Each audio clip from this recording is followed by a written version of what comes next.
तर मला 6 महिन्याच्या आत मला 14 लाखाचं पॅकेज लागून गेलेलं. मला फक्त एवढंच माहिती होतं, की मला काही नाही करायचंय. मला काय ओके. करायचंय हे मला माहीत नव्हतं. मला हे कॉपीरायटिंग हा शब्द मला कॉपीरायटिंगचा जॉब लागल्यावरती कळलं. आपल्याला जर असं सांगायचं आहे, तर आपण सरळ-सरळ असं का नाही सांगून देत? असं फिरवून का सांगायचे प्रयत्न किंवा लोकं खोटं का बोलतात किंवा असं का बोलतात एक आणि वागतात का दुसरं? कोणत्याही बिझनेसला ऑनलाईन ग्रो करायचं म्हटलं तर सगळ्यात इम्पॉर्टंट गोष्ट आहे त्या बिझनेसची मेसेजिंग आणि त्या बिझनेसची कॉपीरायटिंग. आणि कॉपीरायटिंग एक अशी गोष्ट आहे जी सगळ्यात अवघड आहे, हायपिंग देखील आहे. आणि ही अशी एक गोष्ट आहे जिला एआयचा देखील खूप जास्त धोका आहे. तर याच कॉपीरायटिंगला डिकोड करण्यासाठी आपण अशा व्यक्तिमत्वाला बोलवलं आहे जे गेल्या 4 वर्षापासून स्केलेक्स सारख्या इंडियाच्या टॉप एजन्सीमध्ये काम करत आहे ॲज अ टीम लीडर. तर मी त्यांचं स्वागत करतो आपल्या पॉडकास्टवरती. तर श्रेयस पाटील, मी आपलं खूप खूप स्वागत करतो आमच्या या पॉडकास्टवरती. तर तुम्हाला कसं वाटतंय पॉडकास्टवरती येऊन? अ, हा पहिला माझा ॲक्चुअल पॉडकास्ट असा इन इन सेटअप आहे. सो खूपच वेगळं आणि छान वाटतंय. ह्याच्या अगोदर पण मी मीटिंग्स केल्यात, पण त्या Zoomवरती होत्या. ओके. सो आता सेटअपच्या मध्ये असल्यामुळे मला एकदम प्रॉपर पॉडकास्टचा फील येत आहे इथे. Right, right. फिलिंग एक खूप महत्त्वाची गोष्ट आहे जी झूमवरती आपल्याला भेटत नाही. ओके. जसं की तू मला सांगितलंस की तू आधी इंजिनिअरिंग केलंस, नंतर MBA केलंस, नंतर तू कॉपीरायटिंग या फील्डमध्ये आलास. ओके. तर मला याचं थोडं बॅकग्राऊंड जाणायचं आहे की इंजिनिअरिंग तू नक्की का केलंस, नंतर MBA देखील तू केलंस आणि नंतर तू कॉपीरायटिंगमध्ये आलास. तरी मला एक बॅक स्टोरी सांगू शकतो का मला? थोडक्यात सांगायचं झालं तर माझ्या वडिलांचा मेकॅनिकल इंजिनिअरिंग रिलेटेड बिझनेस होता आणि त्यांची खूप इच्छा होती की मी त्यांचा बिझनेस पुढे वाढवावा म्हणून. म्हणून मला मेकॅनिकल इंजिनिअरिंग त्यांनी दिलं, करायला सांगितलं. जे काय मला आवडलं नाही आणि जे काय मला आवडलं नसल्यामुळे जमलंही नाही तेवढं चांगलं. त्यामुळे मला कुठे चांगले जॉब मिळत नव्हते, कुठे चांगलं मला ओपनिंग्स क्रॅक करता येत नव्हत्या मेकॅनिकल इंजिनिअरिंगच्या. सो छोटे-मोठे जॉब्स केले मी. वडिलांची अशी इच्छा होती की त्यांचा बिझनेस सांभाळायच्या आधी मी दुसरीकडे जॉब करून यायला पाहिजे, दुसरीकडे शिकून यायला पाहिजे आणि तिथं माझं कुठेच मन लागलं नाही. म्हणून मी MBA करायचं ठरवलं, कारण का मला माहिती होतं की माझं इंग्लिशमधलं कन्व्हर्सेशन खूप चांगलं आहे. तर जेव्हा MBA करायला घेतलं, तेव्हा लॉकडाऊन झालं आणि लॉकडाऊनमध्ये मला एका ठिकाणी गोपाल कृष्णन जे आहेत, व्हिज्युअल मार्केटर तेव्हा त्यांच्या एजन्सीचं नाव होतं. तिथे मला कॉपीरायटर म्हणून त्यांनी जॉब ऑफर केला, इंटर्नशिप ऑफर केली आणि तिथून पुढे जे माझी ग्रोथ होत गेली ॲज अ कॉपीरायटर, तर मला 6 महिन्याच्या आत मला 14 लाखाचं पॅकेज लागून गेलेलं त्यांच्या एजन्सी थ्रू. एक फॉरेनच्या एजन्सी थ्रू सॉरी. आणि त्याच्यानंतर मी मागे वळून बघितलंच नाही आणि डॅडी पण खूप खूप खुश होते. घरचे पण सगळे खुश होते कारण का मला एक चांगलं पॅकेजचं चांगलं करियर लागून गेलं. सो त्यांनी पण कधी मला परत फोर्स केला नाही. सपोर्ट त्यांनी खूप केला आणि आज मग स्केलेक्स बरोबर आहे. ओके. राईट. तू इथे एक पॉईंट मला सांगितलास की माझ्या वडिलांच्या इच्छेनुसार मी मेकॅनिकल इंजिनिअरिंग चूज केलं. ओके. तर इथे एक प्रॉब्लेम असा होतो की जेव्हा आपल्याला कुठली गोष्ट आवडत नाही, तेव्हा ती आपल्याला करायची इच्छा नसते. मग तू वडिलांना सांगितलं नाही का की मला ही फील्ड आवडत नाही म्हणून? अ, मला फक्त एवढंच माहिती होतं, की मला काही नाही करायचंय. मला काय ओके. करायचंय हे मला माहीत नव्हतं. कारण का मी इतर करियर ऑप्शन्स मी एक्सप्लोर केलेच नव्हते. जे मी म्हणेन, की एक मी खूप मोठी चूक केली, जे इतरांनी करू नये. त्यांनी एक्सप्लोर करावं. खास करून इंजिनिअरिंगच्या टाईममधून तुम्ही इंजिनिअरिंगसोबत इतर करियर ऑप्शन्स एक्सप्लोर कराव्यात. इंटर्नशिप्स मागाव्यात कंपन्यांमध्ये जाऊन. फ्रीमध्ये काम करायचं ऑफर करा तुम्ही स्वतःला जाऊन तिथे एक्सप्लोर करा, एक्सपिरियन्स करा, की तो on the day of doing the job कसा फील करतो.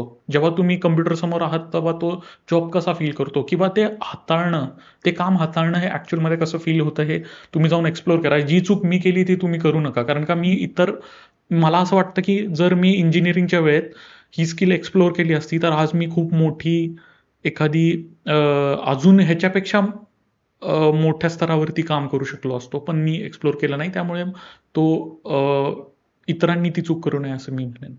पण नक्की एक्सप्लोर करायचं म्हणजे काय एक्सप्लोर करायचं नक्की?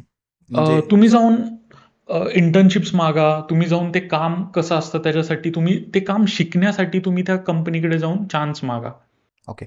आता समज तुला एक्सप्लोर करायचं आहे. समज आपण तुझं एक्झाम्पल घेऊया, की तू जसं की म्हणला, की इंजिनिअरिंगच्या काळामध्ये ह्याची गोष्टी एक्सप्लोर करा. तर तू काय एक्सप्लोर केलं असतंस? मी नक्कीच डिजिटल मार्केटिंग एक्सप्लोर केलं असतं, कारण का मला ते थोडं-थोडं तेव्हा आवडत होतं आणि मी एक्सप्लोर केलं पण फार कमी. म्हणजे मी ॲड्स रन करायला ऑफर केलेल्या एका digital marketing education agency education institute होतं ते, जे म्हणजे दुसऱ्यांना शिकवायचं, की एफ-बी ॲड्स कशा रन करायच्या, Google ॲड्स कशा रन करायच्या. मग ते फार कमी आणि मी पगारावरती फोकस ठेवला तेव्हा, जे की अजून एक चूक म्हणेन मी. मी असं म्हणलं, की ह्यांनी मला पगार दिला तरच मी ह्यांच्याकडे जाईन कामाला. ज्याच्यामुळे माझं करिअर इंजिनिअरिंगच्या वेळेसच जे सुरू झालं असतं ते राहून गेलं. सो असं जाऊन तुम्ही मागू शकता. तुम्ही एक अपॉर्च्युनिटी मागू शकता तिथे जाऊन काम करायला. ते देतील ते काम करा. As long as it is not below your personal dignity, तुम्हाला ते खूप फायदेशीर ठरेल. ग्रेट. आता मग अशी एक गोष्ट आहे की तू कॉपीरायटिंगच हे करिअर का चूज केलं? हे तुला आधीपासून आवडत होतं? अ, मला हे कॉपीरायटिंग हा शब्द मला कॉपीरायटिंगचा जॉब लागल्यावरती कळलं. मला त्याच्या अगोदर कॉपीरायटिंग काय असतं हे मला माहितीच नव्हतं. ज्या एजन्सी ओनरला मी लॉकडाऊनमध्ये मेसेज केला ते म्हणजे गोपाळकृष्णन सर. मला वाटलं पण नव्हतं की ते मला कधी रिप्लाय करतील. कारण का त्यांचे खूप फॉलोअर्स होते. मी जस्ट एक मेसेज करायचा म्हणून त्यांना मेसेज केला आणि मी काही त्यांच्याकडून रिप्लाय एक्स्पेक्ट करत नव्हतो. पण रिप्लाय आला आणि ते म्हणले, की तुम्ही आमच्या एच-आरचा त्यांनी मला ईमेल दिला. एच-आरला मी कॉन्टॅक्ट केलं आणि त्यांच्या एच-आरनी मला अ, म्हणले, की आमच्याकडे ही पोझिशन आहे. 2 पोझिशन्स त्यांनी मला सांगितले. एक बॅक एंड कस्टमर सर्व्हिस आणि दुसरी म्हणजे ते म्हणले कॉपी रायटिंग. तर सुरुवातीला त्यांनी मला back end customer service offer केलं, जे की मी डिक्लाइन केलं. त्यांना म्हणलं, की मी सॉरी बॅक एंड नाही करू शकत, कारण का मी Amazon कस्टमर सर्व्हिसमध्ये काम केलेलं. Amazonच्या कॉल सेंटरमध्ये मी काम केलेलं, जे की मला अजिबात आवडलं नव्हतं आणि मी डिसाईड केलेलं, की परत कॉल सेंटर आपल्याला नाही करायचं. मग त्यांचाच परत 2 दिवसांनी फोन आला. ते म्हणले, की तुला एजन्सीमध्ये कोर आम्ही घेऊ, पण इतर कामं पण करावी लागतील आणि मी हो म्हणलं लॉकडाऊनमध्ये. घरी बसून तर काय करणार होतो आणि ते पेमेंट द्यायला पण तयार होते. ₹5000 माझी इंटर्नशिपचं मला पेमेंट मिळणार होतं, जे की इतर कोणत्याच मेकॅनिकलच्या कंपनीत मला मिळणार नव्हतं. जे मला अविश्वसनीय वाटत होतं, कारण का घरी बसून काम करायचं होतं आणि पैसे पण मिळणार होते. सो मी म्हटलं पैसे जरी ह्यांनी दिले नाहीत, हे खोटं जरी असेल तरी मला शिकायला मिळेल म्हणून मी ते जॉइन करून टाकलं आणि जॉइन करताच त्यांनी मला कॉपी रायटिंगचं काम दिलं. सो तेव्हापासून मी एक रिमोट कॉपी रायटिंगचंच काम करत राहिलो. आता जितकं कन्व्हर्सेशन झालं ना आपलं कन्व्हर्सेशनवरती, मला एक लक्षात आलंय की तू एका बाबतीत क्लिअर आहेस. म्हणजे आता जसं की आपण म्हणतो की तुम्हाला काय करायचंय, ह्याच्यापेक्षा तुम्हाला काय नाही करायचं ही जाणून घेणं खूप महत्त्वाचं आहे. आणि आय थिंक तुझ्या या बाबीमध्ये तुझी जी गोष्ट आहे ह्याच्यामध्ये तू एकदम क्लिअर की मला काय नाही करायचं. राईट? जसं तू लॉकडाऊनमध्ये सुरू केलेस ना, त्याप्रमाणे मी पण लॉकडाऊनमध्ये सुरू केलंय. आणि जसं तू गोपालकृष्ण सरांना मेसेज केलतास, ईमेल केलता, तसंच मी दत्तातोले सरांना ईमेल केलता. ओके. आपल्या एजन्सीमधली 2-3 आपल्या एजन्सी होत्या. त्या एजन्सीला मी 3 एजन्सीला ईमेल केला. त्याच्यामध्ये मला दत्ता सरांचा रिप्लाय आला. आणि तुला स्टायपेंडवरती जॉईन केलंस, म्हणजे पगार तुला स्टायपेंड होतं तिथं इंटर्नशिपचं, त्याचं मला फ्रीमध्ये होतं. 2 महिने मी फ्रीमध्ये काम केलं आणि नंतर आमची जर्नी सुरू झाली. ओके. म्हणजे कसं आहे, जर तुम्हाला कुठली गोष्ट वाटली की करायला पाहिजे आपल्याला, तर ते आपण तिथं केली पाहिजे. जसं की तू ईमेलला रिप्लाय केला, मी पण ईमेलला रिप्लाय केला, याप्रमाणे. ओके. खूप इंटरेस्टिंग गोष्ट होती तुझी. आता समज तू कॉपरेटरची जर्नी चूज केली. ओके. पण कसं असतंय, कुठलीही गोष्ट आपल्या जेव्हा कधी अचानक होत नाही. जसं तुला वाटतं की बाबा कॉपरेटर मी अंदाजे चूज केलं किंवा मला त्यांनी सांगितलं कॉपरेटिंग करा म्हणून मी केलं. तर जसं की एक स्टीव्ह जॉबचा एक कोट आहे की डॉट्स आपण फ्युचरमध्ये कनेक्ट करू शकत नाही. जेव्हा आपण बॅकवर्ड बघतो तसे आपले डॉट्स कनेक्ट होत जातात. जसं की आपलं आता जो आहोत, मग आपल्याला कळतं की बाबा हां, ह्या गोष्टी मी बॅक ऑफ द हिस्ट्री आपण केल्यात. तर अशा तुझ्या जीवनातल्या कुठल्या गोष्टीत असं तुला वाटतं की त्यांनी तुला कॉपीरायटिंग हे करिअर समोर आणून दिलं? मानसशास्त्राबद्दल खूप कुतूहल होतं. लोकं असे विचित्र का वागतात हे मला लहानपणापासून वाटायचं आणि मी सारखं त्याचं ॲनालिसिस करायचो लहानपणापासून, की आपल्याला जर असं सांगायचं आहे तर आपण सरळ-सरळ असं का नाही सांगून देत? असं फिरवून का सांगायचे प्रयत्न? किंवा लोकं खोटं का बोलतात? किंवा असं का बोलतात एक आणि वागतात का दुसरं? असं का करतात? ह्याच्याबद्दल एक कुतूहल होतं आणि माणसाचं मन कसं काम करतं? ह्याच्याबद्दल लहानपणापासूनच एक ओढ होती. अजून एक गोष्ट म्हणजे अशी होती, की ज्याला आपण एम्पॅथी म्हणतो इंग्लिशमध्ये. मराठीमध्ये आपण काय म्हणतो ते मला माहीत नाही. पण एखाद्याने जर सांगितलं, की मला यू नो दुखतंय किंवा मला त्रास होतोय, तर माझी बॉडी आणि माझं मन ते त्रास मला फील करून देतं. एखाद्याने जर सांगितलं, की माझं बोट डोअरच्या हिंजमध्ये अडकलं, तर माझ्या बोटामध्ये ते फीलिंग तयार होतं. त्याला एम्पॅथी म्हणतात, की त्याला हायपर एम्पॅथी म्हणतात. जेव्हा तुमची बॉडी तुम्हाला फील करून देते. त्याचं दुखणं. हे फिजिकल नाही, मानसिक जरी कोणाचं दुखत काही असेल तर ते मला फील होतं आणि मी डिटॅच असल्यामुळे मला त्याचा त्रास होत नाही. मला फक्त ते एक पडद्यावरती घडणारी गोष्ट, जशी आपण रडतो पण आपल्याला त्याचं दुःख होत नसतं, राईट? तेव्हा फक्त आपण त्याचं दुःख फील करत असतो. तसं एक मला माझ्या मनाच्या पटलावरती ते फील होतं आणि ते एम्पथी. तर मी नेहमी कन्फ्युज्ड असायचो की ही एम्पथी माझ्या बॉडीमध्ये किंवा माझ्या माइंडमध्ये का टाकली देवानी. कारण का मला एक गोष्ट लक्षात येत होती की दुसऱ्यांना हे फील होत नाहीये. दुसऱ्यांना एखादा जोक जर सांगितला तर तो मला खूप इमॅजिन प्रॉपरली होत असल्यामुळे किंवा खूप चांगलं फील होत असल्यामुळे मला खूप हसू यायचं आणि दुसऱ्यांना ते जोक तो इम्प्रेसिव्ह वाटायचा नाही तेवढा. असं एक जोक बद्दलच एक्झाम्पल, असं प्रत्येक गोष्टीत होत होतं की दुसऱ्यांना फील होत नाहीये, आपल्यालाच फील होतं हे मला लक्षात येत होतं. मग ही कशाला आपल्यात ॲडिशनल फीचर टाकलंय, ह्याचं काय व्हॅल्यू आहे हे मला समजत नव्हतं. आणि जेव्हा मी कॉपीरायटिंगमध्ये आलो, जेव्हा कॉपीरायटिंग लिहायला लागलो, तेव्हा मला ते खूप सहजरित्या दुसऱ्यांचं कष्ट, दुःख फील होत असल्यामुळे मला त्यांचे पेन पॉईंट चांगले जाणवत होते. त्यांचे डिझायर्स किंवा त्यांची स्वप्न मला प्रत्येक क्लिअरली मला समजत होतं आणि लिहिता येत होतं. कारण का सर्वात अवघड कुठली गोष्ट आहे ते दुसऱ्याला समजणं, राईट? स्वतःला समजणं आणि दुसऱ्याला समजणं, ह्या दोन खूप अवघड गोष्टी आहेत. कारण का माणसाचं मन हे स्वार्थी असतं. ते स्वतःचा फायदा आणि स्वतःचं नुकसानमध्ये एवढं गुंतलेलं असतं की ते दुसऱ्याचे कष्ट आणि स्वप्न हे बघतच नसतं. पण ते माझ्यात सहजरित्या आणि आपोआपच होत होतं. त्यामुळे मला लिहायला खूप सोपं गेलं. आणि जेव्हा मी कॉपीरायटिंगचे पॉडकास्ट किंवा जे कॉपीरायटिंग जे आपण म्हणतो ए लिस्ट कॉपीरायटर्स आहेत, त्यांचे जेव्हा मी कोर्सेस बघितले, त्यांचे पॉडकास्ट जेव्हा ऐकले, तेव्हा एक जण मला आठवतंय म्हणलेलं की तुम्ही एका कॉपीरायटरला सगळं काही शिकवू शकता, पण तुम्ही त्याला एम्पथी नाही शिकवू शकत, जी माझ्यात आधीपासून इन्स्टॉल्ड होती. आणि तेव्हा मला कळलं की मी ह्या क्षेत्रासाठी बनलेलो आहे, कॉपीरायटिंगच्या क्षेत्रासाठी बनलेलो आहे. आणि तसं मला असं म्हणता येईल की मान मनाबद्दल कुतूहल आणि एम्पथी आणि त्यात चांगलं रायटिंग हे सगळं जुळून आलं. अशा प्रकारे माझे डॉट्स कनेक्ट झाले. ओके. जसं की श्रेयस स्वतः मला बोललास की तुझ्यामध्ये एम्पथी हा फॅक्टर खूप जास्त आहे. ओके. त्यामुळे तुला ह्या कॉपीरायटिंगमध्ये खूप जास्त हेल्प मिळाली. पण समजा आता की मी आहे. माझ्याकडे समजा तुझ्याकडे जो एम्पथीचा फॅक्टर आहे तो माझ्याकडे किंवा जे नवीन स्टार्ट करतात कॉपीरायटिंगमध्ये तो फॅक्टर थोडा कमी आहे किंवा नाहीच आहे. तर ते त्या फॅक्टरला कसं डेव्हलप करू शकतात? ओके. सो मी 2 एक्सरसाइजेस देऊ शकतो. जेणेकरून तुमची एम्पथी डेव्हलप होईल किंवा दुसऱ्यांबद्दल संवेदनशीलता डेव्हलप होईल.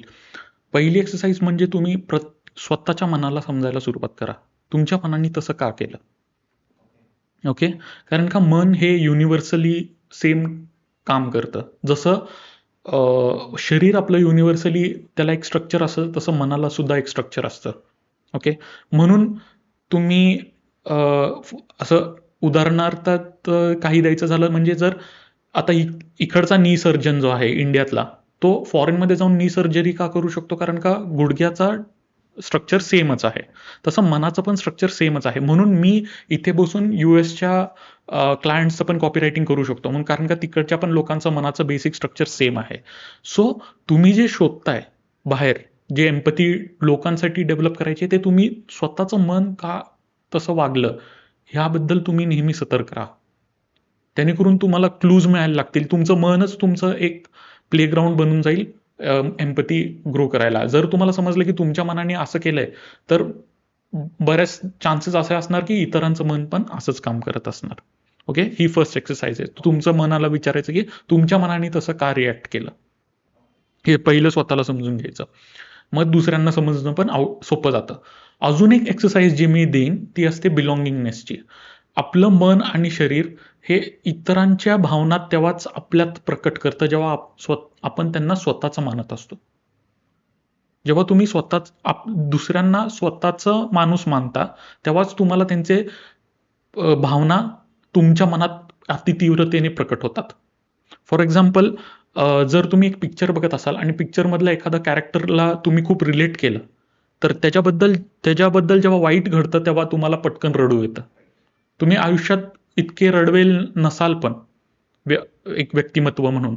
पण तुम्ही त्यामध्ये स्वतःला पाहिलं, त्या व्यक्तीमध्ये स्वतःला पाहिलं आणि त्या स्वतःमध्ये त्या व्यक्तीला पाहिलं. हे जेव्हा बिलॉंगिंगनेसची भावना जेव्हा निर्माण झाली तेव्हा त्याच्या आयुष्यात घडणाऱ्या गोष्टी मनात तुमचं मन त्याला जुळवून घेतं आणि त्याच्या भावना तुमच्यामध्ये प्रकट करतं. सो बिलॉंगिंगनेस डेव्हलप करा. आणि बिलॉंगिंगनेस डेव्हलप करण्यासाठी तुम्हाला एक सिंपल गोष्ट करायची आहे की त्या व्यक्तीमध्ये आणि तुमच्यामध्ये काय गोष्टी समांतर आहेत किंवा सिमिलर आहेत ह्याचे कमीत कमी 20 प्रश्न लिहून काढायचे आहेत. आणि मी एवढं चकित झालेलो जेव्हा मला ही एक्सरसाइज कळलेली एम्पथीसाठी, की तुम्ही रेट करा स्वतःला आत्ता किती भावना जनरेट होतीये त्या व्यक्तीबद्दल, आणि 20 प्रश्न समांतर काय आहेत, सिमिलर काय आहेत तुमच्या आणि त्याच्यामध्ये. ह्या 20 गोष्टी जेव्हा तुम्ही लिहून काढाल किंवा नोट कराल, ह्याच्यानंतर किती तुम्हाला त्याच्यामध्ये भावना जनरेट होतीये ह्याच्यातला फरक जेव्हा तुम्ही बघाल तेव्हा तुम्ही पण आश्चर्यचकित होऊन बसाल. सो संवेदनशीलता किंवा एम्पथी वाढवण्यासाठी, आपण त्याला संवेदनशीलता म्हणू, एक्झॅक्ट ट्रान्सलेशन मला माहित नाही, बट एम्पथी डेव्हलप करण्यासाठी ह्या 2 एक्सरसाइजेस मी सजेस्ट करेन. तुझ्या ह्या कन्व्हर्सेशनमधनं आहे ना, मला एक गोष्ट आठवली. मी एक पॉडकास्ट, आय थिंक मी बोलत होतो पॉडकास्ट एक, त्याच्यामध्ये त्यांनी म्हटलं की समजा तुमच्या लाईफमध्ये कुठले प्रॉब्लेम्स आले, तर तुम्ही इमॅजिन करा की तुमच्या जागी जर छत्रपती शिवाजी महाराज असते किंवा स्वामी विवेकानंद असते तर त्यांनी काय केलं असतं, आणि त्यानुसार ॲक्ट करा. मग तुझं पण म्हणणं आहे का की समोरचा माणूस काय प्रॉब्लेम फेस करतोय, त्याच्या जागी आपण जर त्याच्या जागी असतो तर आपण काय केलं असतं, त्या रिलेशन मला बघून आपण आपले क्वेश्चन्स रेडी केले पाहिजे, असं होऊ शकतं काय? तसं नाही म्हणता येणार. कारण का आपल्याला कुणाला विकायचंय आपलं प्रोडक्ट किंवा सर्व्हिस? कस्टमरला विकायचंय. आपल्याला कस्टमरचं मन कसं काम करतंय हे आपल्याला जाणून घ्यायचंय, राईट? आपण जर कोणती मोठी व्यक्तिमत्व असतो तर आपण काय केलं असतं, असा कस्टमर नाही विचार करत आहे. कस्टमर हा एक सिंपल प्राणी आहे आणि ती सिम्प्लिसिटी समजून घ्यायची आहे आपल्याला. आपण जेव्हा म्हणतो विवेकानंद किंवा छत्रपती शिवाजी महाराज, हे एक्सेप्शन्स आहेत. ह्यांचं माइंड अतिशय पॉवरफुलरित्या काम करत होतं. पण ॲव्हरेज कस्टमर जो डे टू डे लाईफमध्ये प्रोडक्ट किंवा सर्व्हिस तुमचा विकत घेत आहे, तो स्वामी विवेकानंद नाहीये किंवा छत्रपती शिवाजी महाराज नाहीये. तो जर असला असता तर तो तुमचा कस्टमर नाही, तुम्ही त्यांचे कस्टमर असला असता, राईट? सो तुम्हाला ॲव्हरेज सिम्पल माइंड कसं काम करतं हे जाणून घ्यायचं आहे. ओके, त्यासाठी ते कसं सांगितले की 20 क्वेश्चन्स आपण काढायला पाहिजे. सिमिलर समांतर काय आहे त्यांच्यात, शूरवीरता किंवा त्यांच्यात चांगलं काय आहे असं नाही म्हणलेलं मी. त्यांच्यात समांतर काय आहे आणि जे साध्या सोप्या गोष्टी असू शकतात की त्यांनी सुद्धा त्यांच्या आवडती खायची गोष्ट बघितली तर त्यांच्या पण तोंडाला पाणी सुटतं. हे माझ्या पण सोबत होतं. ओके, अशा गोष्टी ज्या छोट्या छोट्या समांतर आहेत त्याच्याकरून ह्यामुळे काय होतं की तुमचं मन या छोट्या छोट्या गोष्टींमुळे सगळं त्यांच्यात जे सिमिलर आहे ते कॅप्चर करायला लागतं आणि त्यामुळे त्यांच्यात ज्या भावना उमटतात ते तुमच्या मनात पण उमटायला सुरू होतात. थोड्याच एक्झाम्पल भेटेल का, म्हणजे क्वेश्चन कसे टाईप करू शकतात, 1 2 ते 3 एक्झाम्पल? ओके, क्वेश्चन नाही म्हणते मी, समांतर गोष्टी फाइंड करायच्या आहेत. फॉर एक्झाम्पल, आता एखादा व्यक्ती आहे ज्याला बोलायला लोकांसमोर त्रास होतोय आणि तुम्ही विकताय कम्युनिकेशनचा कोर्स. ओके, मान्य करून चालू. आता मला त्याचे प्रॉब्लेम समजून घ्यायचे आहेत. ठीक आहे, तर मी पण मित्रांमध्ये जातो, तो पण मित्रांमध्ये जातो, राईट? त्याला आता जेव्हा मी असं म्हणतोय ना की तो पण मित्रांमध्ये जातो, मी पण मित्रांमध्ये जातो, आता जेव्हा तो बोलायला तिथे खडकतोय तेव्हा मला त्याच्या भावना किंवा त्याचं दुःख समजून येते. आता मी असं लिहू शकतो की जेव्हा तुम्ही मित्रांमध्ये जाता तेव्हा तुम्ही बोलायला तुम्हाला अडचण येते का? मित्रांसोबत मोकळेपणाने बोलायला तुम्हाला अडचण येते का? आता प्रॉपर हुक तयार झाला एखाद्या ऍडचा. पण हा हुक कुठे तयार झाला? मी समांतर गोष्टी शोधायला गेलो त्याच्या आणि माझ्यामध्ये, म्हणून मला तो हुक समजला. राईट? तुम्ही स्टेजवर गेल्यावरती तुमचे पाय लटपटतात का? आता हा हुक झाला. पण तो पण स्टेजवर, त्याला पण सोशल लाईफ आहे, मला पण सोशल लाईफ आहे. मी स्टेजवर जातो, तोही कुठेतरी स्टेजवर जायला बघत असेल. मला स्पॉटलाईटमध्ये राहायला आवडतं, त्याला पण स्पॉटलाईटमध्ये राहायला आवडत असेल. किंवा आपण त्याच्याशी बोलून त्याला काय आवडतं आणि त्याला काय करायचं आहे हे जेव्हा तो स्वतः सांगेल तेव्हा आपल्यात पण ह्या भावना कुठेतरी आहेत. हे फक्त एक्नॉलेज करायचं आहे आपल्याला, हे फक्त मान्य करायचं आहे आपल्याला. आपण त्याच्यापासून वेगळे नाही आहोत, आपण त्याच्या सारखेच आहोत.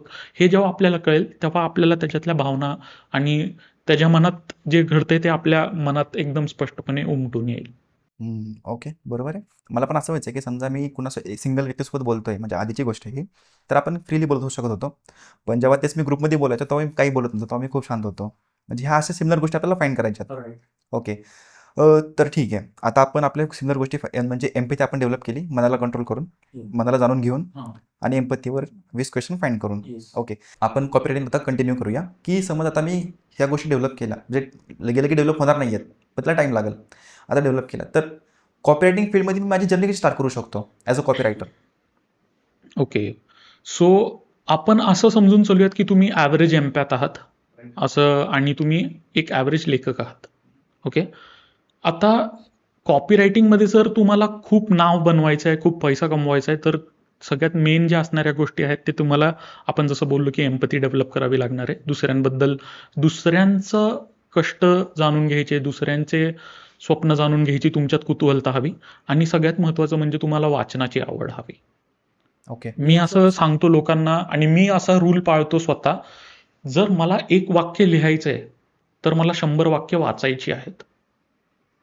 लोकांना वाटतं की रायटर, कॉपी रायटर म्हणजे लिहायचा हा शब्द आहे त्यामध्ये म्हणजे मला लिहायला आवडायला पाहिजे. नाही, तुम्हाला वाचायला आवडायला पाहिजे. तुम्ही जेव्हा वाचाल तेव्हा तुम्ही चांगलं लिहू शकाल. आणि तुम्ही कोणताही कोर्स किंवा कोणताही प्रोडक्ट जर बघितलात तर त्याबद्दल कितीतरी मोठमोठ्या कॉपीरायटर लोकांनी काहीतरी प्रोडक्ट ॲडव्हर्टायझिंग लिहून ठेवलेलं आहे. सो तुम्हाला फ्रॉम स्क्रॅच असं काही लिहित बसायचं नाहीये. जे ऑलरेडी आहे त्याच्यामध्ये तुम्ही तुमच्या प्रोडक्टनुसार कसं काय बदल करून लिहू शकता ह्याच्यावरती तुम्हाला फोकस करायचा आहे. हा मी म्हणेन एक शॉर्टकट असू शकतो. तो वाटताना खूप लॉंग कट वाटतो, पण तो ॲक्च्युली एक शॉर्टकट आहे. फॉर एक्झाम्पल तुम्हाला याच प्रोडक्टसाठी पब्लिक स्पीकिंगच्या कोर्ससाठी लिहायचं आहे.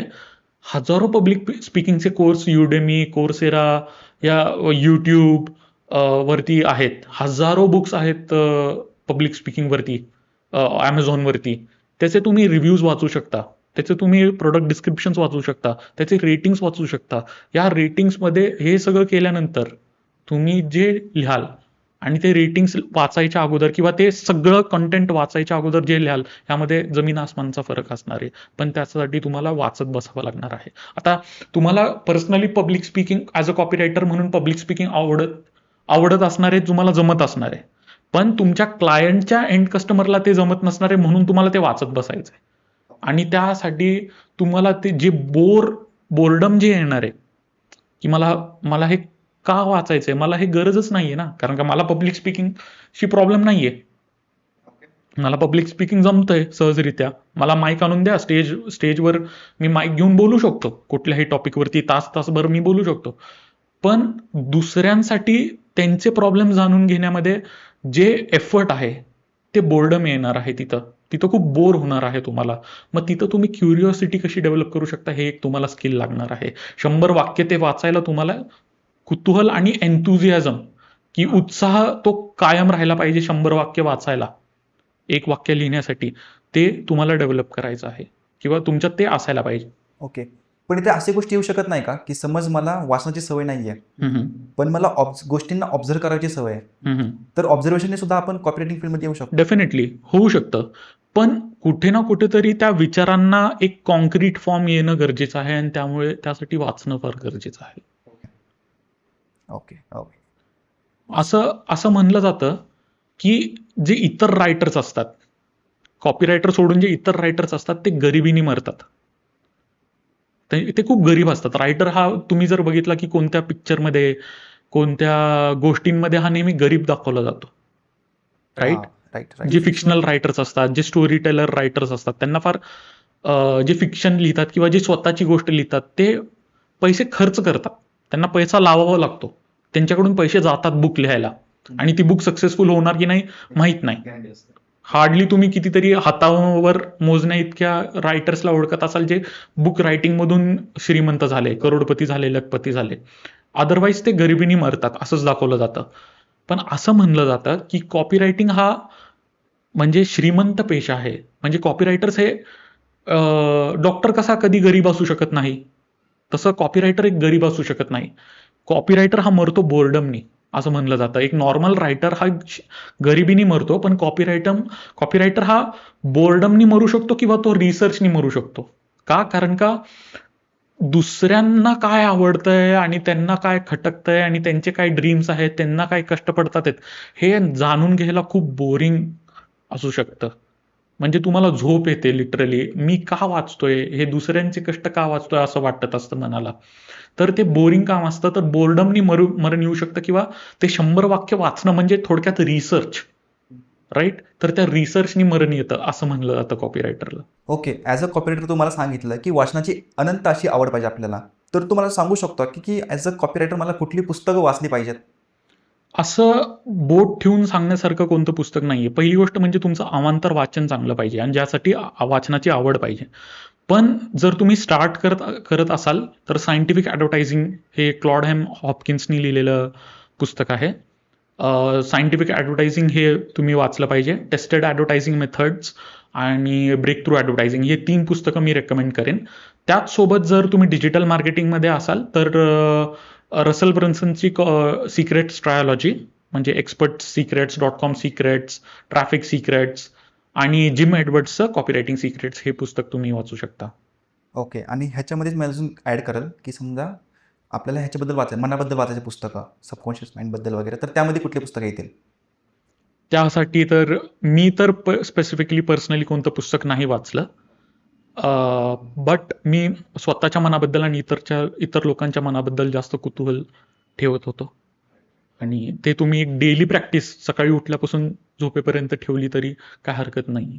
तुम्हाला त्यातून ग्रोथच होणार आहे. कारण का ही स्किल तुम्हाला सगळीकडे उपयोगी पडणार आहे. तुमचा बॉस तुम्हाला का झापतोय?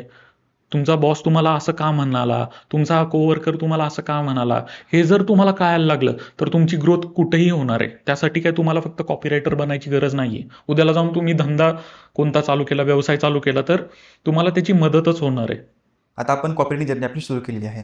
तर सगळ्यात पहिला गोष्ट प्रश्न या लोकांचा असतो, की पहिला क्लायंट क्रॅक कसा करायचा? ओके. सो त्याच्या पहिला क्लायंट क्रॅक करण्यासाठी भरपूर मार्ग आहेत आणि मी म्हणेन की तुम्हाला एक मदतीची भावना ठेवायला लागणार आहे. तुम्हाला सेल्स समजून घ्यायला लागणार आहे आणि सेल्स त्याचं सगळ्यात चांगलं होतं ज्याचं मनामध्ये मदतीची भावना असते. ओके. आणि ही कॉपीरायटिंग लिहिताना सुद्धा तुम्हाला खूप मदत करणार आहे. कारण का तुम्हाला कॉपीरायटर हा कोण असतो? हा गाईड असतो. हा मदत करत असतो लोकांना चूज करायला की हा प्रॉडक्ट घ्यायचा आहे की नाही घ्यायचा आहे. ओके. सो पहिला क्लायंट क्रॅक कसं करायचा? त्यासाठी तुम्हाला एक पोर्टफोलिओ बनवावा लागणार आहे. आता तुम्ही म्हणाल, की माझ्याकडे क्लायंटच नाहीये, तर पोर्टफोलिओ कुठून येणार? पोर्टफोलिओ नाहीये, तर क्लायंट कुठून येणार? राइट? तर ज्या ॲड्स तुम्ही डिजिटल आता तुम्हाला अझ्युम करून चालूयात, की तुम्हाला एक असा क्लायंट पाहिजे जो Facebookवर ॲड करतोय किंवा Instagramवर ॲड करतोय स्वतःची. तर तिथं तुम्हाला भरपूर ॲड्स येत असणार आहेत. राइट? कोणती तरी एक ॲड घ्यायची, त्याचा ती लिहून काढायची आणि ती तुम्ही बेटर कसं करू शकता याच्यावरती विचार करायचा आणि ती तुमची बेटर जी केलेली ॲड आहे ती लिहून काढायची. मग त्यामध्ये तुम्ही 10% चेंज करा, 20% चेंज करा किंवा 100% ॲड नवीन लिहून काढा. पण तुम्ही काहीतरी चेंजेस केले आणि का चेंजेस केले हे तुम्हाला माहिती पाहिजे आणि तुम्हाला ते समोरच्याला सांगता आलं पाहिजे. असं करून तुम्हाला जेवढ्या पण ॲड्स येतील सोशल मीडियावरती, त्याचं जर तुम्ही चेंजेस केले, बेटर करायचा प्रयत्न केला आणि त्याच्या थ्रू एक पोर्टफोलिओ तयार केला, तर तुम्हाला येणाऱ्या क्लायंटला पण सांगता येईल, की मी हे चेंजेस केले आणि मी ह्या ॲड्स अशा-अशा बनवल्या आणि मी ह्या अशा-अशा प्रकारे तुमच्यासाठी ॲड्स लिहू शकतो, जेणेकरून तुम्हाला क्लायंट क्रॅक करायला खूप मदत होऊ शकेल. म्हणजे क्लायंटची ॲड आपण इम्प्रूव्ह करून क्लायंटला ईमेल करायची. करेक्ट. ते पण एकदम तुम्हाला पिनपॉइंटच हाच क्लायंट मला पाहिजे, असं जर तुम्हाला माहिती असेल आणि त्याच्या ॲड्समध्ये बऱ्याचदा असं होतं, मोठमोठ्या जे क्लायंट्स असतात त्यांच्या ॲड्समध्ये स्पेलिंग मिस्टेक्स असतात, ग्रामर एरर्स असतात, बेसिक एरर्स असतात आणि ते पण तुम्ही करेक्ट करून सांगू शकता किंवा तुम्ही असं पण सांगू शकता, की बघा मी ही ॲड अशा-अशा प्रकारे बदललेली आहे किंवा ही नवीन ॲड मी तुमच्यासाठी लिहिलेली आहे. ही तुम्ही वापरून बघा. जर तुम्हाला चांगलं वाटलं तर तुम्ही पे करा, अदरवाईज पे करू नका. सुरुवातीला मी म्हणायचो की स्प्लिट टेस्टिंग हा एक प्रकार असतो. म्हणजे एखादी ॲड आपण लॉन्च केली तर त्याच्या स्पर्धेला त्याच फनलसाठी दुसरी ॲड लॉन्च करतात आणि कोणती ॲड चांगली परफॉर्म करतीये हे बघणं म्हणजे स्प्लिट टेस्टिंग. तर मी सुरुवातीला जेव्हा नवीन होतो या फील्डमध्ये तेव्हा मी क्लायंटला स्पष्टपणे सांगायचो, जर माझी ॲड फेल गेली स्प्लिट टेस्टमध्ये तर तुम्ही पैसे परत मागू शकता. मी तुम्हाला तुमचे पैसे परत देऊन टाकेन. एवढा मी स्वतःवरती कॉन्फिडन्स ठेवून देत होतो. ती ऑफर मी आता द्यायचं बंद केलेलं आहे, कारण का आता माझ्याकडे खूप क्लायंट्स येतात आणि मी प्रत्येकाला तेवढं देऊ नाही शकत. ओके. ठीक आहे. आता आपण समजा आपण जसं की म्हटलं की ॲड बघू शकतो. तर ॲडसोबत आपण त्याचं लँडिंग पेज, वेबसाईट वगैरे पण ह्याची बघू शकतो हो, आपल्याला ईमेल डेफिनेटली, करण्यासाठी. डेफिनेटली. राईट? आता ह्याच्यामध्ये प्रश्न असा येतो, की काही लोकं म्हणतात, की तुम्ही जेव्हा काम करता क्लायंटसाठी तेव्हा फ्रीमध्ये काम करू नका. काही ना काही चार्ज करा. तर ॲज अ बिगिनर तुझं काही सजेशन असेल, की फ्रीमध्ये काम केलं पाहिजे का काही ना काही चार्ज केलं पाहिजे? मी तर पर्सनली सुरुवातीला फ्रीमध्ये काम करायला तयार होतो. का? कारण का तुमच्याशी स्पर्धेत असणारा व्यक्ती हा खूप जाणकार आहे. त्याच्यासाठी तुमचा क्लायंट थांबलेला आहे कितीतरी महिने त्याचं शेड्यूल फ्री होण्यासाठी. राईट? सो तिथं तुम्ही जर असं इगोमध्ये राहून चालाल की नाही मला ह्याचं पेमेंट मिळायलाच पाहिजे, जेव्हा की तुमच्याकडे काही प्रूफ नाहीये, तर ते मी म्हणाल की तुम्ही जरा ओव्हर आत्मसन्मान ठेवून चाललेला आहात. तुमच्या कलेला किंवा तुमच्या एफर्ट्सला किंमत नाहीये, ह्याच्यातला पार्ट नाहीये. पण त्याला कुठे प्रूफ नाहीये.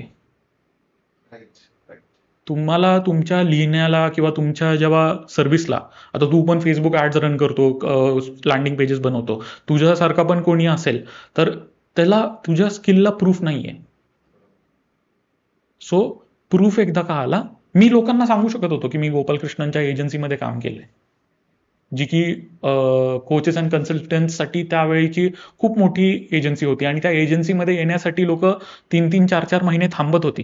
आपण बघतोच की एखादा एजन्सी ओनर किती डेस्परेटली सर्च करत असतो क्लायंट्स मिळवण्यासाठी. पण ती अशी एजन्सी होती जिथं क्लायंट डेस्परेटली वेट करत होता की कधी यांचं शेड्यूल फ्री होतंय आणि मला एक स्लॉट मिळतोय ह्यांच्या एजन्सीमध्ये पार्ट बनायला ॲज अ क्लायंट. सो अशा एका एजन्सीचं, अशा एखाद्या व्यक्तीचं मला नाव जुळलेलं माझ्यासोबत. मी सांगू शकत होतो की मी गोपालकृष्णन सरांच्या एजन्सीमध्ये काम केलंय, जे स्वतः एक मोठे कॉपीरायटर होते. सो आहेत म्हणजे. सो मला ते मिळून गेलं. पण सुरुवात मी 70 पैसे पर वर्डनीच केली, इतकं बॅकिंग असून सुद्धा. आज मी पर वर्ड बेसिसवरती काम करत नाही, पण मी सुद्धा सुरुवात कुठून केली? 70 पैसे पर वर्डनी केली. सो तुम्ही हंबल राहणं महत्वाचं आहे सुरुवातीला. राईट. मी तुझ्या ह्या राईट. पॉईंटसोबत खूप ॲग्री करणार आहे. कारण जेव्हा मी स्टार्टिंग केली तेव्हा जसं की तुला म्हटलं की मी 2 महिने फ्रीमध्ये इंटर्नशिप केली आहे. पण समज त्यावेळेस मी जर बोललो असते की नाही मी फ्रीमध्ये काम करणार नाही, तर आय थिंक आत्ता जे मी लेवलला आहे, त्या लेवलपासून खूप मागं असतो असं मला वाटतंय मला आता. अजून एक मी सांगेन, जी लोक तुम्हाला सांगतात आहेत की नाही नाही फ्रीमध्ये काम करू नका, पैसे चार्ज करा, ते तुम्हाला नक्की एखादा कोर्स खपवायचा प्रयत्न करत असणार आहेत. कारण का ते तुमचा इगो बूस्ट करतात आहेत.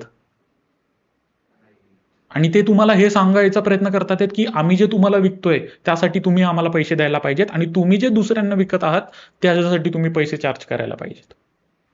हा त्याच्या मागे एक हेतू असू शकतो. बऱ्याचदा मी असं लोकांना बघितलंय की जे पर्सनल ब्रँडिंगमध्ये असतात, ते निव्वळ आधार नसलेल्या गोष्टी सांगत सुटलेले असतात की नाही नाही तुम्हाला एवढा एक्सपिरियन्स आहे तरी तुम्ही $10,000 चार्ज करून टाका.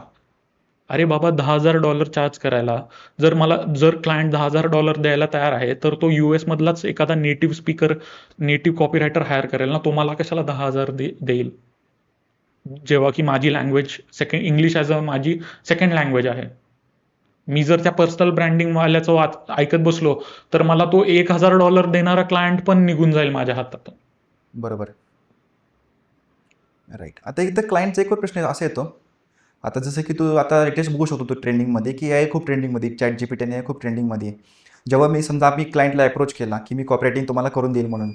पण इथं प्रश्न असा येतो की तो क्लायंट समोरनं आपल्याला एक क्वेरी देतो की बाबा मी ChatGPTवरनं इतक्या सहजपणे मी माझी कॉपरेटिंग करून देतोय. तीच कॉपरेटिंग करायला मी तुला हायर का करू किंवा मी तुला त्यासाठी पे का करू? बरोबर. आता ह्याच्यावरती पण 2-3 प्रकारे मी आन्सर करू शकतो.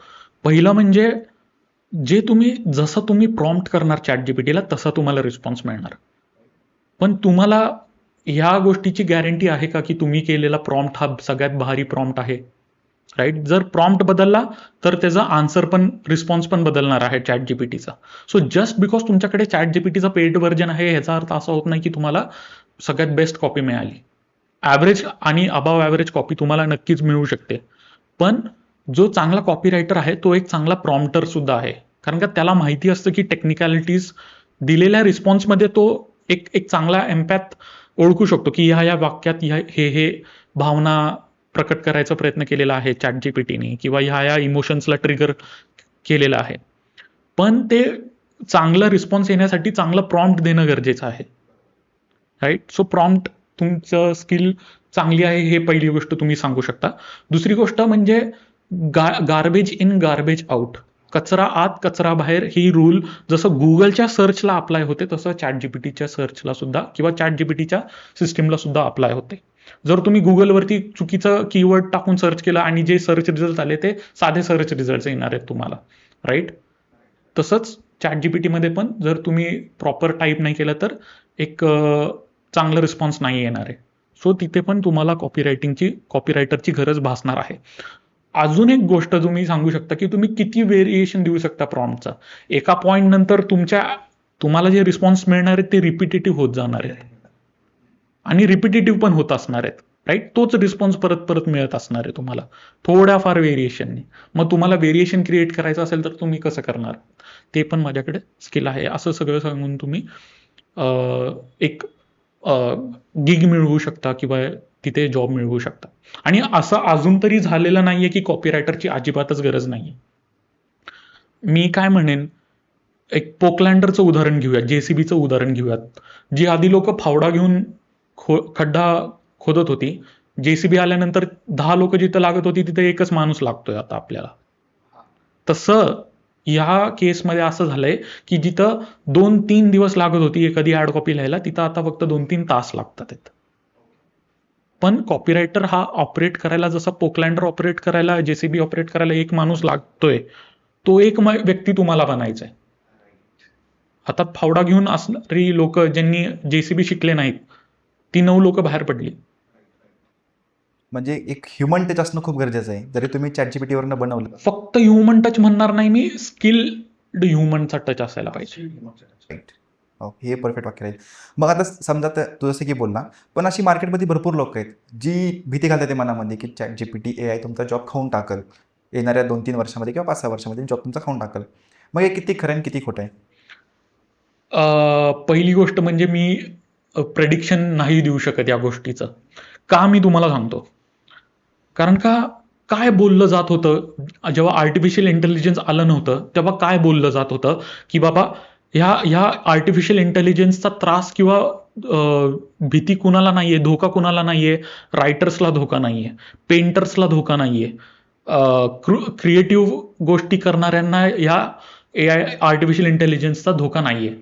पण जेव्हा आर्टिफिशियल इंटेलिजन्स आलं तेव्हा सगळ्यात आधी कुणाचे जॉब्स अफेक्ट झाले? रायटर्स, पेंटर्स, क्रिएटिव्ह काम करणाऱ्या लोकांचेच जॉब सगळ्यात आधी धोक्यात आले.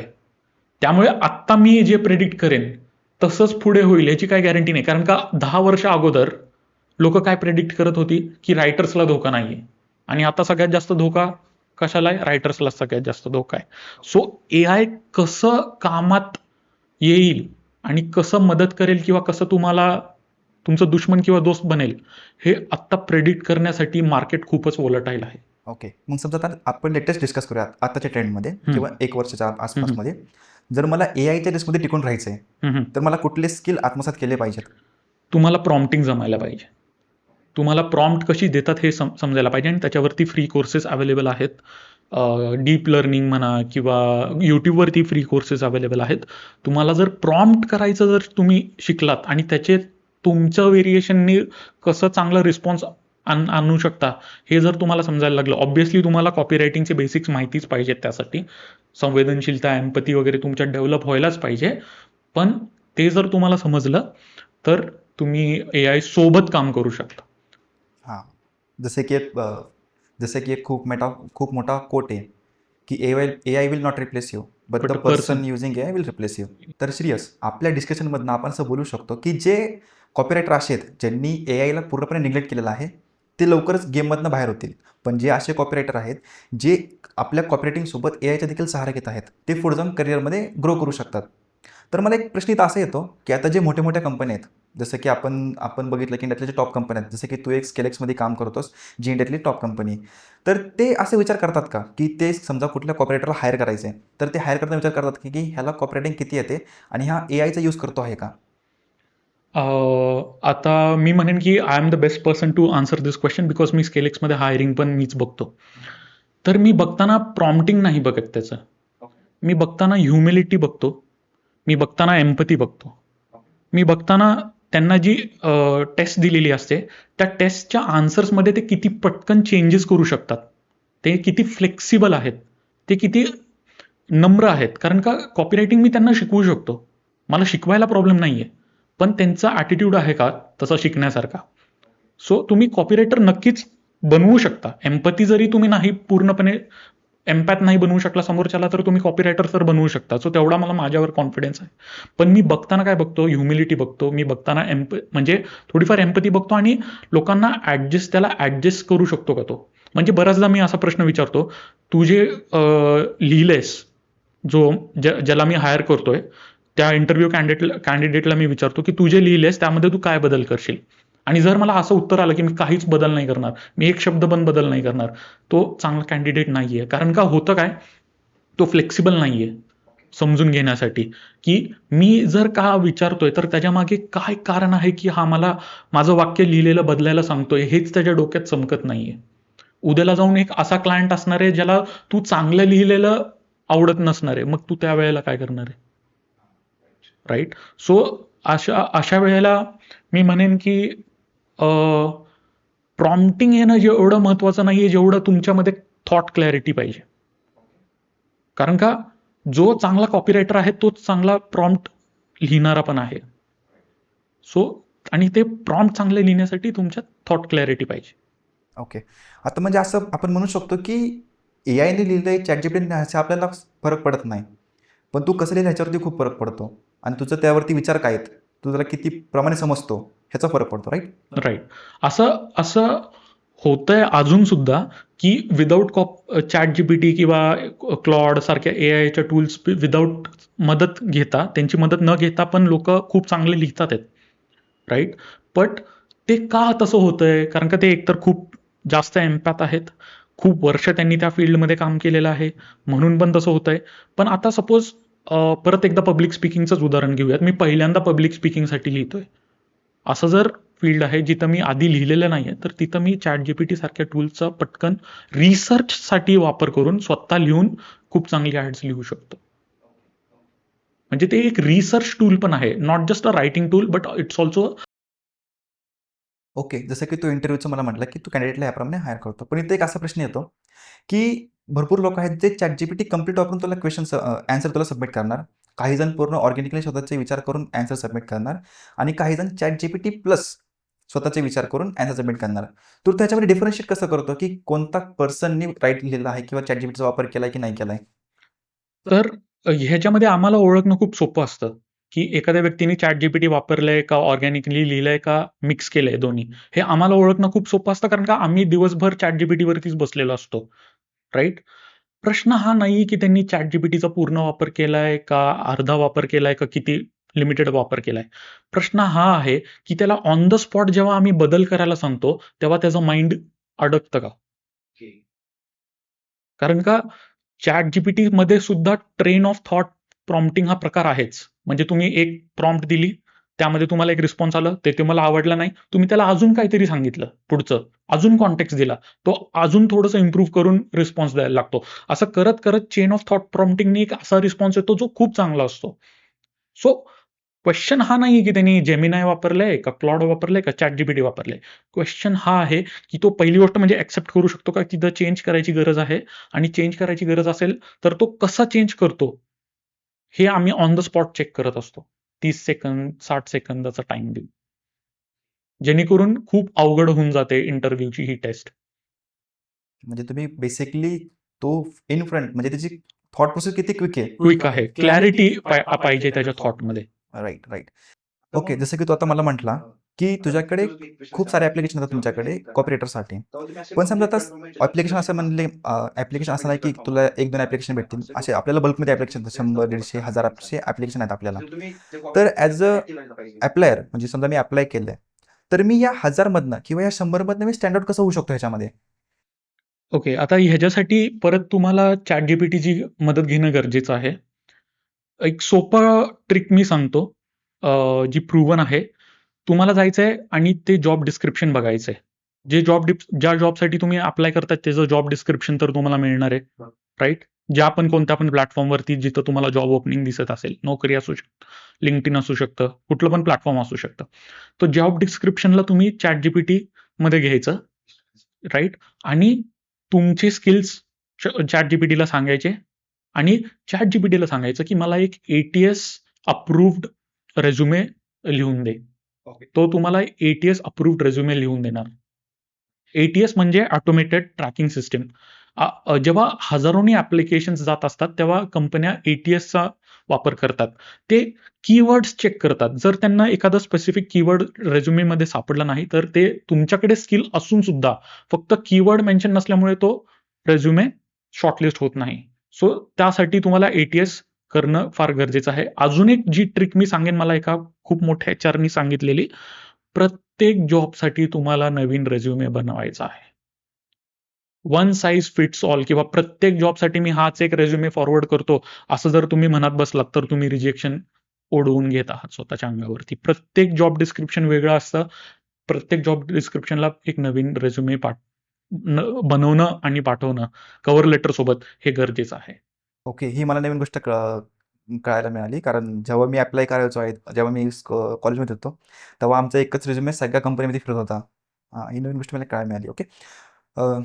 ओके, पण आता एक गोष्ट झाली, की आता जो ATS तू म्हटला, की एक प्रकारे मला रिझ्युमे बनवून दे. ह्याच्यामध्ये आपल्याला चेंजेस करायची गरज असेल ना? कारण ChatGPT म्हणून नाही. होऊ शकतं. पण तुम्हाला जास्त एडिट करायची गरज नाही पडणार. तुम्ही तुमचा रिझ्युमे दिलेला आहे. तुम्ही जॉब डिस्क्रिप्शन ChatGPTला दिलेलं आहे आणि त्याला सांगितलेलं आहे, की मला एक ATS अप्रूव्ड रिझ्युमे बनवून दे. मग त्याच्याने तुमचं शॉर्टलिस्टिंगचे चान्सेस वाढणार. तुम्ही शॉर्टलिस्ट होणारच ह्याचं काही गॅरंटी नाही. कारण का ATS पण बरेच प्रकारचं असतं. कधी-कधी एक ATSनी शॉर्टलिस्ट केल्यानंतर एक ह्युमन परत एक शॉर्टलिस्ट करायला बसलेला असतो. तो मे बी तुमचं रिजेक्ट करेल. आणि सगळ्यात शेवटी आउटबाउंड रीच करण्याच्या ऐवजी तुमची ड्रीम कंपनीच तुम्हाला कशी काय अप्रोच करेल ह्याच्यावरती तुम्ही लक्ष ठेवायला पाहिजे. ज्यासाठी LinkedIn आणि इतर सोशल मीडिया प्लॅटफॉर्म्स आजकाल खूप मदत करत आहेत. फॉर एक्झाम्पल, मी जेव्हा लॉकडाऊनमध्ये ॲज अ कॉपीरायटर म्हणून काम करत होतो, तेव्हा मी LinkedInवरती खूप ॲक्टिव्ह होतो. मला दर महिन्याला तेव्हा लॉकडाऊनच्या काळात मिनिमम 6 लाख पॅकेज ऑफर करणारी कंपनी महिन्यातून 2 कंपन्या यायच्या. Why? Because I was posting on LinkedInवरती मी सतत ॲक्टिव्ह होतो. एक थोडं मला एक्झाम्पल देऊ शकतो का? कोणत्या टाईपच्या पोस्ट तू करायचा LinkedInवरती? LinkedInवरती आता मला कॉपी रायटिंग येतं. तर मी कॉपी रायटिंगबद्दल एखादी हॅक सांगायचो किंवा एखाद्या कॉपीमध्ये काय चांगलं आहे किंवा कशामुळे सेल्स वाढला, कोणतं सेंटेन्स चेंज केल्यामुळे सेल्स वाढला, हे सांगायचो मी. सो तुमचं एक्सपर्टीज हे आपोआप त्या प्लॅटफॉर्मवरती जातं. मी हॅशटॅग्स वापरायचो प्रॉपर. 2-3च हॅशटॅग्स वापरायचो. हॅशटॅग कॉपी रायटिंग हॅक्स वगैरे, आणि ते बघून लोकं मला अप्रोच करायचे, कंपन्या मला अप्रोच करायच्या. आणि मी त्यांना रिजेक्ट करायचो, कारण का माझ्याकडे यूएसच्या कंपन्यांची ऑफर्स असायची. इथे तुमच्याकडे ऑथॉरिटी आहे, की तुम्हाला कुठली कंपनी घ्यायची, कोणती? सो ते तुम्हाला चूज नाही करत आहेत, तुम्ही त्यांना चूज करताय. Right, right. हे खूप महत्त्वाचा पॉईंट आहे. आपण LinkedInवरती इम्प्लिमेंट करायच पाहिजे नक्की. आता मी एक असं ऐकलंय, की जेव्हा तुम्ही काही गोष्टी शिकवता, तेव्हा ऑटोमॅटिकली तुम्ही त्या फील्डचे ऑथॉरिटी बनता. बरोबर, हे बरोबर आहे ना? बरोबर. तुम्हाला ऑथर म्हणून बघितलं जातं. ओके. आता आपण तुझ्या जर्नीबद्दल डिस्कस करूया. तर तू जसं की सांगितलं, की तू स्केलेक्समध्ये काम करतोयस as a copywriter, team lead काम करत आहे. तर मला हे जाणून घ्यायचं आहे, की तू कोणत्या टाईपच्या क्लायंटसोबत काम करतो? तर नाव सांगितलं तर ते खूपच चांगली गोष्ट आहे. आणि त्यांना तू कोणत्या टाईपचे रिझल्ट्स प्रोव्हाईड केलेत? सो स्केलिक्स जेव्हा स्टार्ट झाली, तेव्हा आम्ही मेजॉरिटीली कोचेस आणि कोर्स क्रिएटर्ससाठी ॲडव्हर्टाईज लिहायचो आणि आम्ही परफॉर्मन्स मार्केटिंग एजन्सी आहोत त्यांच्यासाठी. आत्ता आम्ही ब्रांच आउट केलेला आहे SaaS ई-कॉमसाठी. प्लस आम्ही ॲप आता बनवूनही देतो. सो आम्ही आता खूप फास्ट ग्रो झालेलो आहे आणि एक्झॅक्ट सांगायचं झालं तर 2 वर्षाच्या आत आम्ही 100 एम्प्लॉईज क्रॉस केले. राईट? सो एवढं फास्ट स्केलेक्सनी ग्रो केलंय. म्हणजे नावातच स्केलेक्स आहेत. आम्ही जर दुसऱ्यांच्या कंपन्या स्केल करू शकतो, तर ऑब्व्हियसली आम्ही स्वतःचं पण स्केलिंग करू शकतो. तर सुरुवातीला आम्ही कोचेस आणि कोर्स क्रिएटर्स सोबत काम केलं. त्यामध्ये अंकुर वारिकू, राजीव तलरेजासारखे क्लायंट्स आहेत आमचे, जे तुम्ही वेबसाईट्सवरती पण बघू शकता. राईट? आणि त्यांच्या कोर्सेसमध्ये आम्ही त्यांना जतन शहा वगैरे हे ज्या पर्सनली मी जर म्हणायचं झालं तर 3 महिन्यात 20,000 पेक्षा जास्त तिकीट सेल केलेले आहेत माझ्या एका कॉपीने, मी लिहिलेल्या कॉपीने. असं एक मी रिझल्ट सांगू शकतो.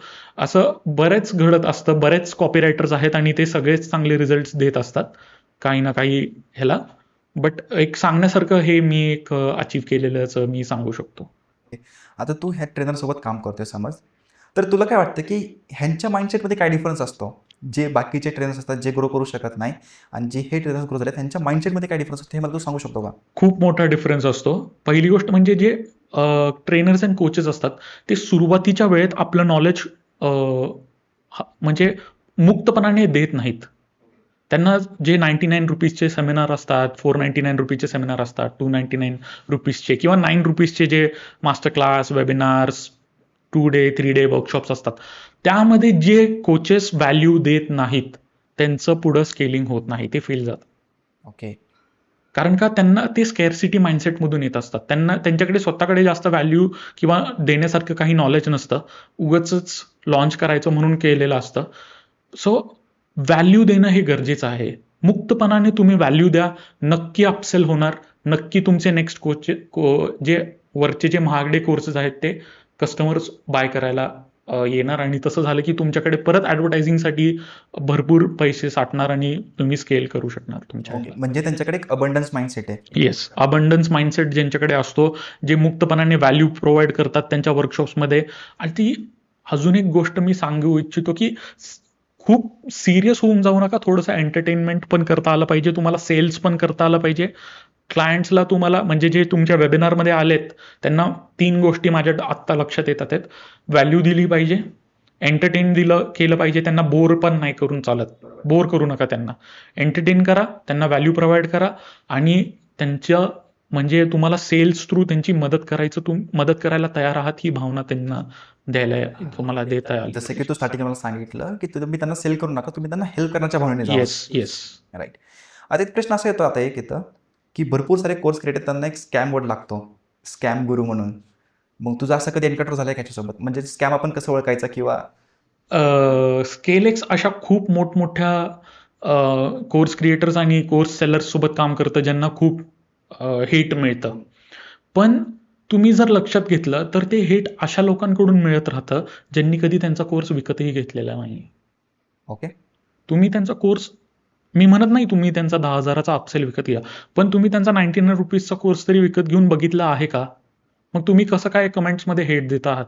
कारण का बॅकएंडला काय चालू आहे हे मला माहिती आहे. त्यांच्यामुळे किती लोक करोडपती झालेली आहेत हे मला माहिती आहे.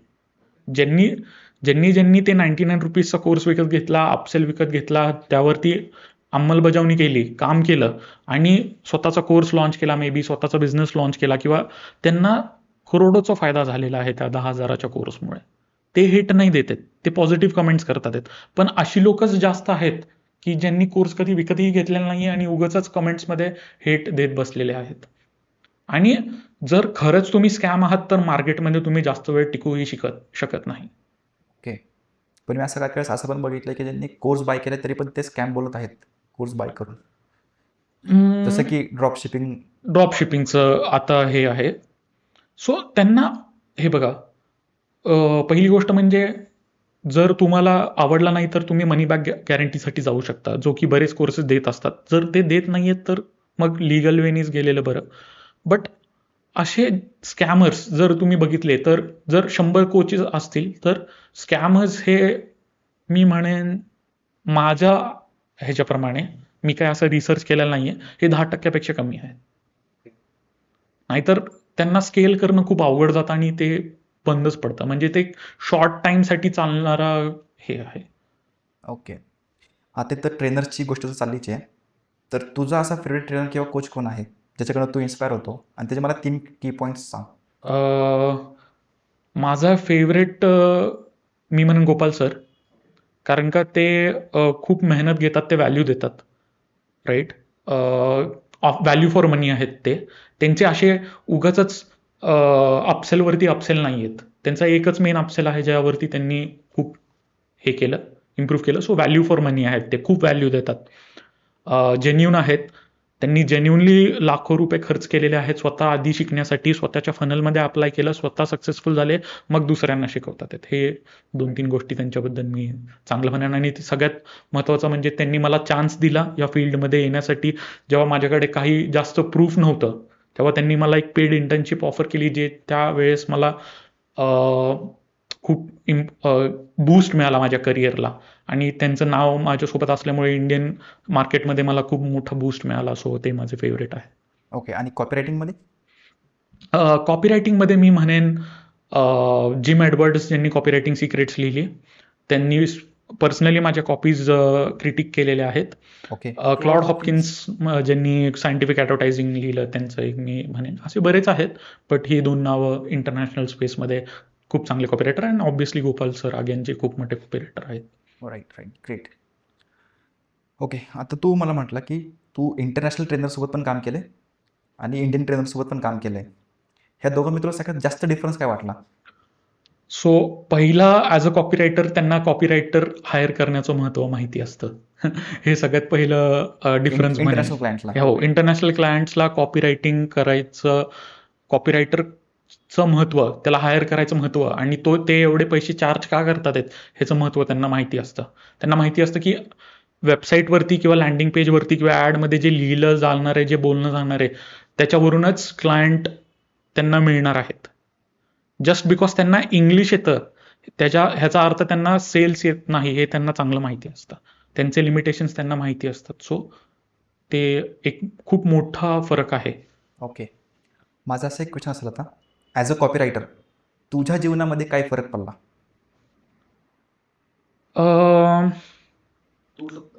पहिलं गोष्ट म्हणजे करिअर सेट झाली.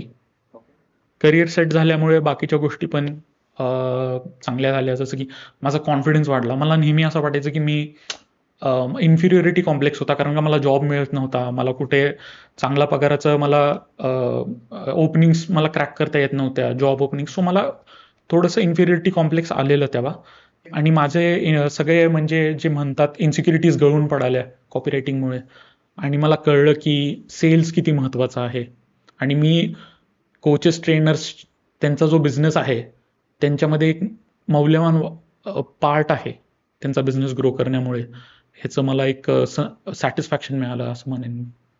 आता ट्रेनिंग कोचिंग म्हणजे कशी अशी एक फील्ड आहे ज्याच्यामध्ये तुम्ही एकाचं लाईफ चेंज नाही करत आहे, तुम्ही लाखोंचं लाईफ चेंज करतात. बरोबर. हां, असं त्यामुळे पण होतं. ते चेन रिॲक्शन त्यांच्या थ्रू होतं. मी त्यांच्या कोर्ससाठी चांगलं लिहिलं, त्यांचा बिझनेस वाढला. त्यांनी ज्या लोकांना शिकवलं त्यांच्या लाईफमध्ये चेंजेस झाले. सो इनडायरेक्टली मी एक खूप मोठ्या पझल पीसचा एक पार्ट कुठेतरी फिट झालो त्यामुळे याचं ही मला. सर्व स्टोरी कम्प्लीट होती. येस. राईट. तर आपण आता पॉडकास्टच्या शेवटच्या सेगमेंटमध्ये आहोत. त्या सेगमेंटचं नाव आहे रॅपिड फायर. Okay. ओके. त्यामुळे तुम्हाला आन्सर करायचं. ओके. तर सगळ्यात मला पहिला प्रश्न असा आहे की एक अशी गोष्ट जी तुला वाटते जे नवीन कॉपीरायटर आहेत किंवा नवीन लोक आहेत तुझ्याकडनं शिकावे. Humility. Who is your biggest supporter? Family. Right. एक अशी स्किल जी तुला वाटते की तो आता मास्टर करावी. डिझाईन अँड डेव्हलपमेंट फनल्सचं. Funnels design. Okay. Favourite book on copywriting? Scientific advertising, Claude Hopkins. Okay. एक असा ट्रेंड जो तुला वाटतो की 2024 डिसॅपियर व्हावा. क्रिंज वाटणारा कोणताही ट्रेंड डिसअपियर. ओके. 3 लर्निंग्स जे तुला स्टुडंटला द्यायचे न्यू एज एंटरप्रेनर्सला द्यायचे. हंबल राहावा.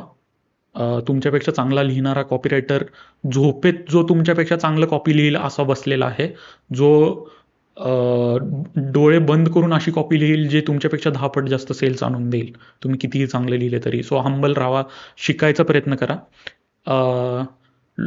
लोकांमध्ये सिमिलॅरिटीज बघण्याचा प्रयत्न करा. बिलॉंगिंगनेस ही एक अशी भावना आहे जी तुम्हाला मोठमोठ्या नेगेटिव्ह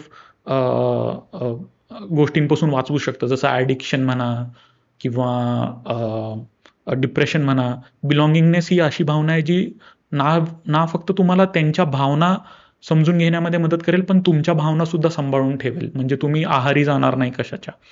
सो बिलॉंगिंगनेस डेव्हलप करा. समान बघा सगळ्यांना आणि हेल्पफुल राहावा. जर तुम्ही हेल्पफुलनेस हा गोल ठेवला, instead of sales or closing clients, तुम्हाला इतके क्लायंट्स मिळतील की तुम्ही हँडल पण करू शकणार नाही. ही गोष्ट माझ्यासोबत पर्सनली झालेली आहे. माझ्याकडे इतके क्लायंट्स होते की मला नाही म्हणावं लागत होतं लोकांना, की माझ्याकडे टाईम नाही आहे तुमच्यासाठी लिहिण्याला. राईट. आता शेवटचा प्रश्न माझा असेल, असा कोणता ब्रँड आहे जे तुला वाटतं की मला ह्या ब्रँडसोबत फ्युचरमध्ये वर्क करायचं आहे? आयफोन मी म्हणेल ॲपल असा एक ब्रँड आहे ज्याच्यासोबत मला काम करायचं आहे, कारण का त्यांची कॉपी खूप ते best copy writers. Steve jobs स्वतः एक चांगला कॉपी रायटर आणि सेल्समॅन होता आणि प्रत्येक गोष्टीमध्ये काटेकोरपणे ते कॉपी लिहून त्यांनी not just good products but with good advertising मार्केटिंगचे रूल्स फॉलो करून सुद्धा त्यांनी प्रोडक्ट्स बनवलेले आहेत. आधी प्रोडक्ट बनवला मग त्याच्यासाठी मार्केटिंग असं नाही. मार्केटिंग आणि प्रोडक्ट दोन्ही एक सोबत जेव्हा चालू राहतं तेव्हा आयफोनसारखे प्रोडक्ट्स डेव्हलप होतात. अशा कंपनीसाठी जे मार्केटिंगला प्रोडक्ट सोबत समान बघेल अशा एखाद्या कंपनीसोबत मला काम करायला आवडेल, जे आत्ताच्या केसमध्ये मला ॲपल असं वाटतं. Okay, great. तर खूप छान झाला आजचा पॉडकास्ट. श्रेयस, तुझ्यासोबत बोलून खूप छान वाटलं. थँक्यू. आमच्या पॉडकास्टसोबत आल्याबद्दल शेवटी धन्यवाद. आणि थँक्यू आपण हा थँक्यू मला पॉडकास्ट बोलवल्याबद्दल. पण असे काही 5 की टेकवेज आहेत जे मी आज घरी घेऊन जाणार आहे आणि मी ते तुमच्यासोबत शेअर देखील करणार आहे. सगळ्यात पहिली गोष्ट म्हणजे as a copywriter, as a human आपल्याला कन्सिस्टंटली लर्निंगमध्ये राहायचं आहे. प्रत्येक वेळेस काही ना काही नवीन शिकत राहायला पाहिजे. सेकंड गोष्ट म्हणजे आपल्याला नेहमी हंबल राहायचं आहे. भलेही तुम्ही कितीही मोठे असा, कितीही छोटे असा, प्रत्येकासोबत तुम्ही हंबल राहिलं पाहिजे आणि स्वतःशी देखील तुम्ही हंबल राहिलं पाहिजे. थर्ड गोष्ट आपण शिकू शकतो की AI ही आपल्याला रिप्लेस करू शकत नाही. आपल्याला खूप लोक भीती घालायचा प्रयत्न करत आहेत की AI तुम्हाला रिप्लेस करू शकतं. पण एक गोष्ट तुम्हाला लक्षात ठेवायची की एक गोष्ट तुम्हाला लक्षात ठेवायची की AI तुम्हाला रिप्लेस करू शकत नाही, पण जो पर्सन AI यूज करतोय तो तुम्हाला रिप्लेस करू शकतो. फोर्थ की टेकवे आपण घेऊ शकतो की जेव्हा आपण कोणत्या कंपनीसाठी अप्लाय करतो, त्या कंपनीला अप्लाय करताना त्या जो कंपनीचा जॉब डिस्क्रिप्शन आहे, त्या जॉब डिस्क्रिप्शनप्रमाणे आपला जो रिझ्युमे आहे तो आपण चेंज करून त्या कंपनीसाठी अप्लाय करू शकतो. ओके, तर फिफ्थ टेकवे मी नाही सांगणार, तर ते तुम्ही सांगणार आहे कमेंट सेक्शनमध्ये. तर आजच्या पॉडकास्टमध्ये आपण इथंच थांबूया. भेटूया पुढच्या पॉडकास्टमध्ये.